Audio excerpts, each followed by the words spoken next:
Hey, Steve Zook, welcome back to Pokescoot channel. Yeah, I'm playing this all solid wood J Macario. I really like it a lot. I have a lot of nylon strings. I've actually been playing this one almost exclusively, all solid wood. I'm not sure if I'm going to sell it or not. But hey, I recently did an improvisation because when I write a new tune, I work on a lot of different parts, and then I work on putting them together. And I thought I'd try an improvisation with this tuning, which is E, B, and then you make the third string an F sharp, and then D, A, D. I call it a kind of a Montoya tuning. Not sure where it originally came from, but I learned it from a Carlos Montoya flamenco tune. But, you know, I've had a couple people email me or message me saying they wish they could have seen the left hand, but I was trying to go for tone. That's why I didn't worry about it. It's hard to make perfect videos when you just kind of do it with a little Zoom Q3 here, one little camera and small mics. So I was going for tone. So you need to try to see what I'm doing in your mind's eye. But that can be a little tricky, right? So let me show you some of the parts. I may not show every part, but yeah, it starts, you know, working off of just simple things like this and this in this form here. Hopefully you can see that form.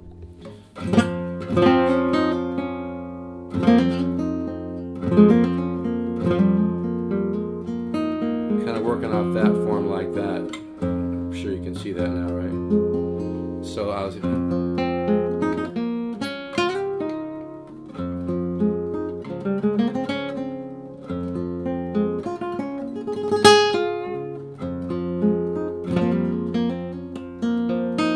there's a lot you can do. Like experiment with these.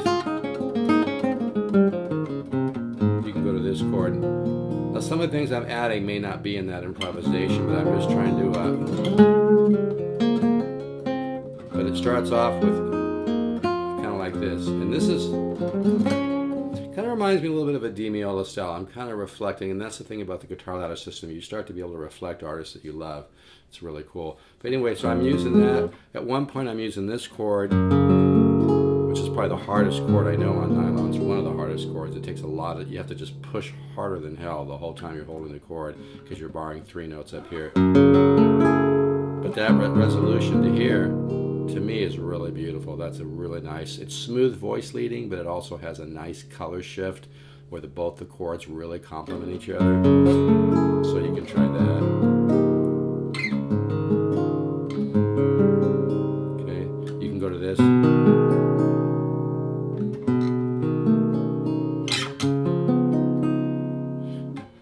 Now, some of the parts I'm going to show may not be in that improvisation just because it's an improvisation, but they're parts that maybe that I thought about later. I should have thrown that in somewhere.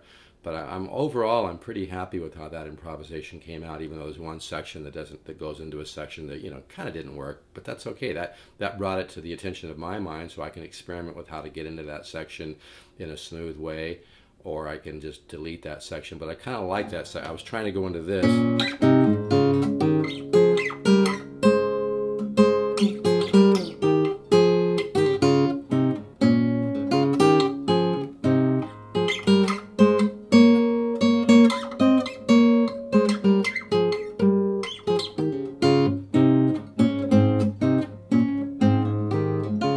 So kind of a little bit of a classical feel there. So I need to experiment on where, you know, where in that piece to throw that in. So that's why I'm glad I did the improvisation. And every time I do an improvisation or any video on YouTube, I'm not looking for a lot of critical reviews or a lot of critiques. And one guy recently sent me a really nasty message, which I really don't appreciate. That's a whole nother rap though, right? Yeah, I don't know, man. I never do that. I never attack people on the internet. I think it's such a pussy move and such an immature, arrogant thing to do. I never would do that. I might message somebody or email somebody with a little suggestion, but usually I'm trying to cheer people up. I'll say, hey, that's great, good job, you know. If I do say anything, it might be a very subtle suggestion, but anyway, I don't want to talk about that. So that's, you can use that. Here's a section.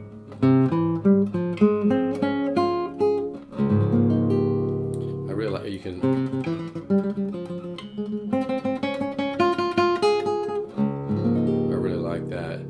This piece has got kind of an interesting mix of kind of Latin stuff, and I hear a little Villalobos in it. You know, you can do that. But I was doing that. What else? Let me think. Like I said, I already showed this. I'm not going to show every little thing I did in the piece, obviously. Oh yeah, I was doing this.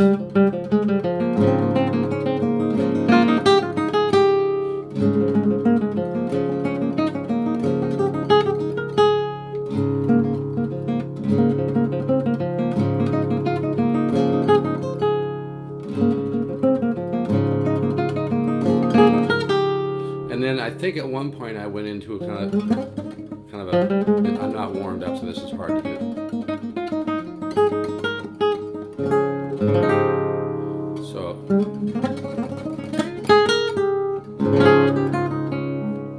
So you know, I'm trying to kind of reflect the soul of flamenco, but maybe with some extra colors. I'm not worrying about the 12 beat pattern that they do. I tend to sit outside the box of musical genres.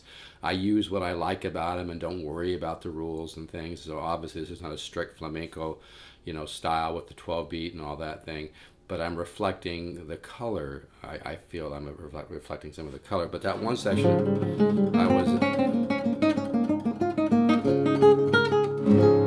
something like that. Very hard to do it unwarmed up.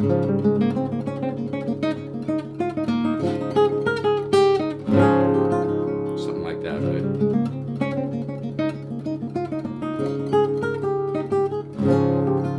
Those are the basic notes.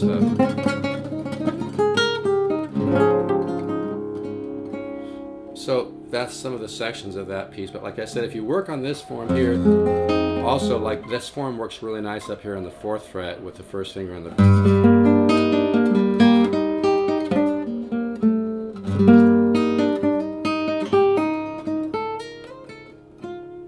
That form works really nice there. That can... I think I did this at one...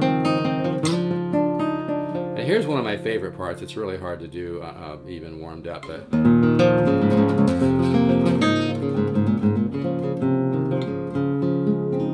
I really love that part. But there's some Di Meola in this piece too, because I tend to watch a lot of Di Meola playing acoustic guitar. I love the way he plays acoustic guitar. I happen to prefer it more than the way he plays electric. But he's basically a great composer and a great guitar player. We can all learn a lot from Di Meola. So this part was...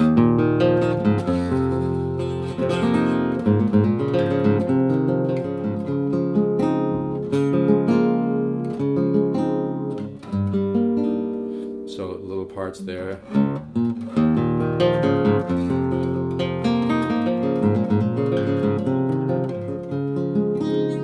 So hopefully you can see that. I know. Anytime I do a video and you can't see the left hand, it's not because I'm trying to be a jerk, it's because I'm trying to get tone out of the instrument. I don't have, you know, several mics set up. I have 2 mics that are real close together in my Zoom Q3. So, and actually to watch one of my videos without seeing what I'm doing first before you see it with some of the ideas, you'll actually learn more because your mind's been trying to figure it out subconsciously, and then when you finally see it, you're like, ah, kind of aha moment, you know. So this part.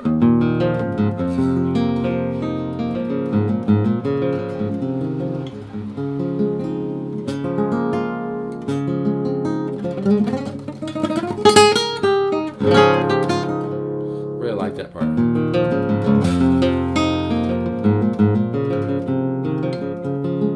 So I'm trying to play with color, and I'm trying to play with, you know, a percussiveness, you know, and some syncopation. You know, if I just did that, right, it's all right, but it's kind of boring. But when you kind of, like Di Meola does, you kind of pull it to syncopation.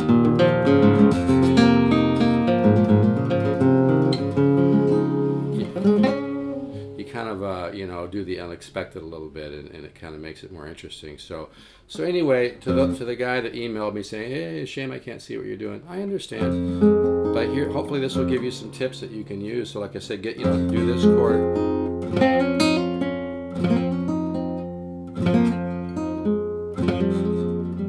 Get these notes.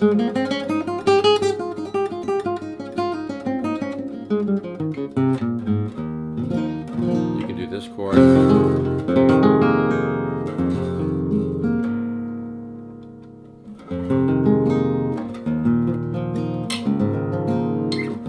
I think at one point I did this. I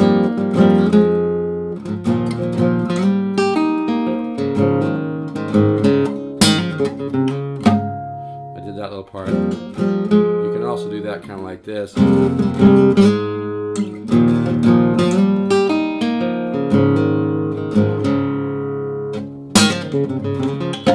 that has a little bit of kind of Michael Hedges in it.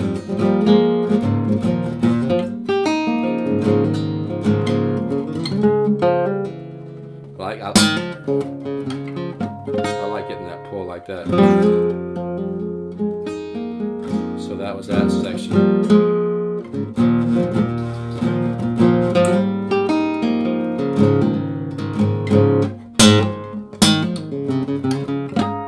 So I'm just trying to show some of the different sections of this piece. But yeah, like wrap your head around, like for instance, this chord to this chord. To me, I love that. I love the color shifting. You know, it's some small, you know, smooth voice leading, small interval skips. It just melts into this. It reminds me of a wave flowing into another wave and with a different color, you know. So here's my A if you want to tune somewhat close to me. But those are some of the forms.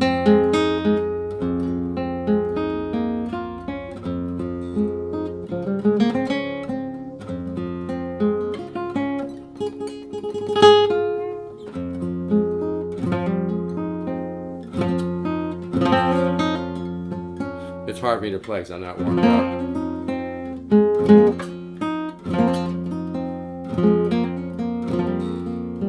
But that's some of the forms. Okay. You can use this one. This I don't think I used this, but I wanted to use it. I might have done this.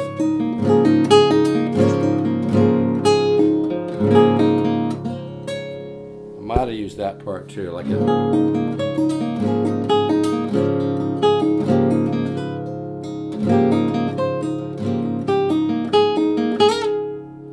And then, like I think I already showed this part.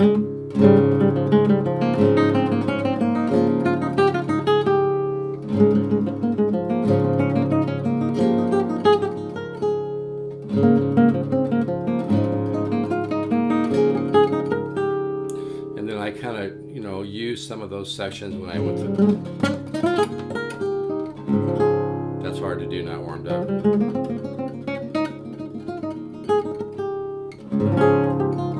Just kind of working a run off those notes to this interval.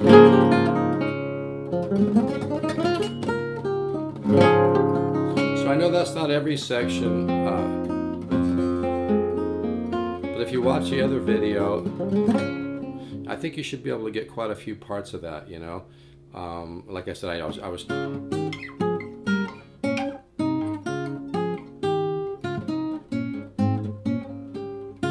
to throw that in somewhere. My transition to that didn't work out too good, so now I can go back to the drawing board and work on where I can fit some of that part in. Also, I use these extended intervals.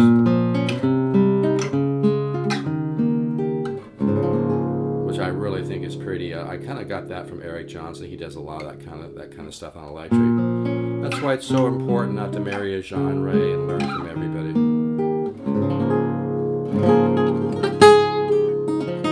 Like I said, I'm not warmed up at all, and I take about an hour, or 45 minutes to an hour to fully warm up. But I thought I'd show some of the parts of that improvisation for those people that were digging it and want to kind of practice some of that. So here was the extended triads.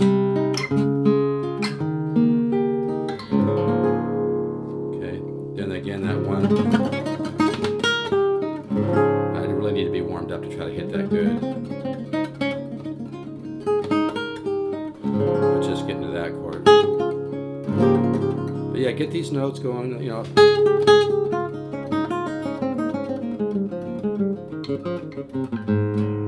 Okay, and try to get this chord under your belt. This form sounds like. You want to get a real McLaughlin sounding chord. that's a dark, mysterious, deep in the universe hole. It sounds like a black hole to me. Kind of a McLaughlin kind of fits there, right?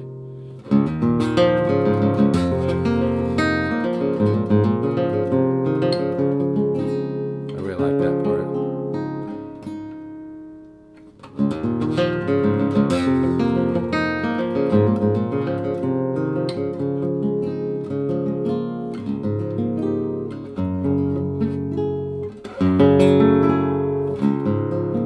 Alright, so that gives you guys some tips, and like I said, I wasn't purposely trying to not show the left hand in the other video. I was going more for tone, and I just use a Zoom Q3, and I don't have the fanciest setup in the world here, so I don't worry about perfection.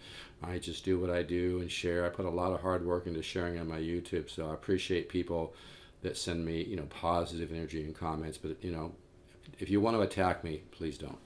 All right, guys, take care. Let's all keep the positive faith and focus on positive thoughts. All right, take care.